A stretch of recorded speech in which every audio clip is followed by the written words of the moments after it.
Οι αντάβιες της ανάλαφρης μελωδίας του πεπρωμένου φωτίζουν τα βήματά μου στην ασάλευτη άμμο. Στα κρυσφύγετα της οπτασίας μας βρήκε η πνοή του χθες, που πατινάριζε στον πάγο της αδιαφορίας και πήρε τα μαλλιά μας και τα έκανε θερινή κατασκήνωση. Ρε βλάκες. Τι πράγμα? Τι πάει να πει αυτό? Ο Θεός και η ψυχή του. Εγώ πάντως δεν κατάλαβα τίποτα. Είναι σαν πως καταλαβαίνω εγώ, αλλά παιδί μου, αυτά τα πράγματα έτσι είναι. Αλλή μόνο στην ποίηση, άμα αρχίζουμε και την καταλαβαίνουμε. Έτσι, άτε είναι η ποίηση, να την καταλαβαίνουμε. Πάνω σε εσύ θα το μάθεις απόξω. Όλο?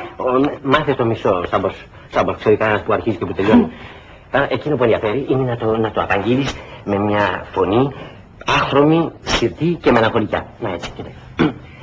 Δεν μπορώ να γυρίσω πίσω να δω το πρόσωπό σου στα κρογιάλι. Η συνείδηση της προχθεσινής νύχτας κυματίζει ακόμα στον ευλαβή Παπαθίνγκο. Τι λέει? Παπαθίνγκο. Ας το δεις. Όταν περάσει ο Παγοπόλης... Ο Παγοπόλης. Θα πάρουμε τον πάγο.